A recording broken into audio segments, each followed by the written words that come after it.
Hello सांग मैंने मो देढ़शुर मत केमी धान बिल मो दूध मो बिया चाटी मत कहले से उपरे मु आज आपण मानक कहबी।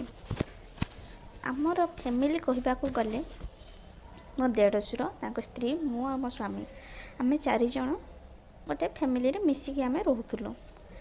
आम साइड रे कौन ना समस्ते झील बोहू पुओ समस्ते बिल काम करने जाती।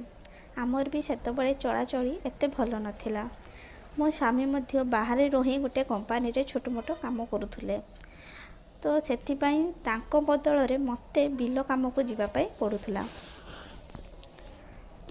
मो देढ़शुर काम को जाउथिले बोली तांको स्त्री काम को जाआंतीनी, तो आमे दुई जण मिसी जाऊ।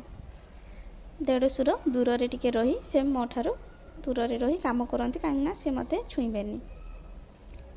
एमिती दिने भोरू आमे उठी जीवापाई बाहरिलु बिल काम को। मो देढ़शुर कहले जानिच भाई बो आउ आज आमे बिल काम पाई सकाळु सकाळु उठिकी जिबा, काहेकि ना समस्तंकर काम सरीगलानी, आमर बहुत काम बाकी रही जाइछि। मु मध्य से हाँ कही ता परदिन आमे भोर 4 उठी दुई जण बाहरिलु।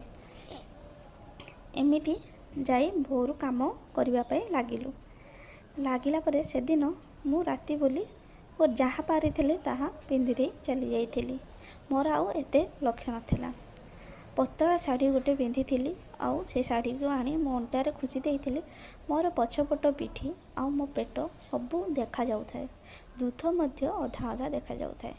मु जेतबेले नई के काम करथुली टिके टिके जह्न टाइपर आलुओ पड़ी थाए। मो आगपट दूध अधा अधा देखा जाउ थाए, ताहा मो देढ़शुर काम न करी लुचि लुचि देखु थांती। मोटे एते लक्ष्य नथिला। मु जेतबेले उठी मुंडटे उठे टिके देखु थाए मो देढ़शुर मो आड़क ही चाही थांती। एमिति किछि समय गला परे मु कहिली आ भाई आपण कोन पाई मते एमिति नजर रे देखुछंती, आज कोन हेइछि कि? से किछि कहिलेनी, हसी देले। तापरे कहिले आलो तते कोन